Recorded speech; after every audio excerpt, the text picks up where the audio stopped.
ನಾನು ಎಲ್ಲ ತರ ಇರೋ ಕ್ವಾಲಿಟಿ ಪ್ರಾಡಕ್ಟ್ಸ್ ನ ನನ್ನ ಬೈಕಲ್ಲಿ ಹಾಕಿ ಎಲ್ಲ ಟ್ರಿಪ್ಸ್ ಅಲ್ಲೂ ಯೂಸ್ ಮಾಡಿದ್ದೀನಿ. ಅದರಲ್ಲಿ ಮುಖ್ಯವಾಗಿರೋ ಪ್ರಾಡಕ್ಟ್ಸ್ ಬಂದು ಮಿರರ್ಗಳು.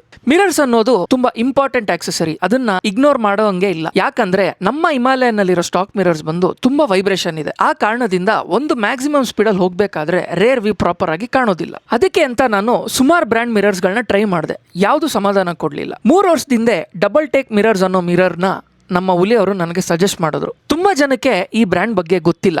ಕಂಪ್ಲೀಟ್ ರೈಡಿಂಗ್ ಎಕ್ಸ್ಪೀರಿಯನ್ಸ್ ಇರೋರು ಹಾಗೆ ಸಿಕ್ಕಾಪಟ್ಟೆ ರೈಡ್ ಮಾಡೋರ್ಗೆ ಈ ಬ್ರ್ಯಾಂಡ್ ನ ವ್ಯಾಲ್ಯೂ ಏನು ಅನ್ನೋದು ಅವ್ರಿಗೆ ಮಾತ್ರ ಗೊತ್ತಿರುತ್ತೆ. ಈ 3 ವರ್ಷದಲ್ಲಿ ನಾನು ಟೂರಿಂಗ್, ಆಫ್ ರೋಡ್ ಎಲ್ಲ ತರನೂ ಮಾಡಿದ್ದೀನಿ. ನನಗೆ ಯಾವತ್ತೂ ಕೂಡ ಈ ಮಿರರ್ಸ್ ಮೇಲೆ ಒಂದು ಚೂರು ಬೇಜಾರಾಗಿಲ್ಲ.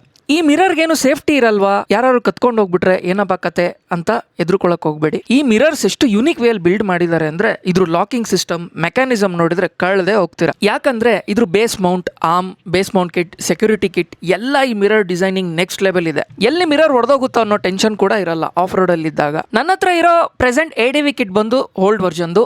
ಈಗ ಪ್ರೆಸೆಂಟ್ ನ್ಯೂ ವರ್ಷನ್ ತುಂಬಾ ಚೆನ್ನಾಗಿ ಲಾಂಚ್ ಮಾಡಿದ್ದಾರೆ. ಆ ಮಿರರ್ ಬಗ್ಗೆ ನಾನು ನಿಮಗೆ ನೆಕ್ಸ್ಟ್ ರೀಲ್ ಅಲ್ಲಿ ತಿಳಿಸ್ಕೊಡ್ತೀನಿ. ನಾನು ಇವಾಗ ರ್ಯಾಲಿ ಟವರ್ ಹಾಕ್ಸಿದ್ರಿಂದ ಅದಕ್ಕೆ ಸೆಟ್ ಆಗೋ ಹಾಗೆ ಡಬಲ್ ಟೇಕ್ ಇಂದಾನೆ ನಾನು ಮಿರರ್ ನ ಚಾಯ್ಸ್ ಮಾಡಿ ತರಿಸ್ಕೊಂಡಿದ್ದೀನಿ. ಈ ಮಿರರ್ ಬಗ್ಗೆ ಹೆಚ್ಚಿನ ಇನ್ಫಾರ್ಮೇಶನ್ ಬೇಕು ಅಂದ್ರೆ ಕಮೆಂಟ್ ಸೆಕ್ಷನ್ ಅಲ್ಲಿ ಬಂದು ಡಬಲ್ ಟೇಕ್ ಮಿರರ್ಸ್ ಅಂತ ಕಮೆಂಟ್ ಮಾಡಿ, ನಾನು ನಿಮಗೆ ಕಂಪ್ಲೀಟ್ ಡೀಟೇಲ್ಸ್ ನ ಶೇರ್ ಮಾಡ್ತೀನಿ. ಇದೇ ತರ ಹೆಚ್ಚಿನ ಕಂಟೆಂಟ್ಗೆ ನನ್ನ ಫಾಲೋ ಮಾಡಿ, ಹಾಗೆ ಈ ರೀಲ್ ನ ನಿಮ್ಮ ಬೈಕರ್ ಫ್ರೆಂಡ್ಸ್ಗೆ ಶೇರ್ ಮಾಡಿ.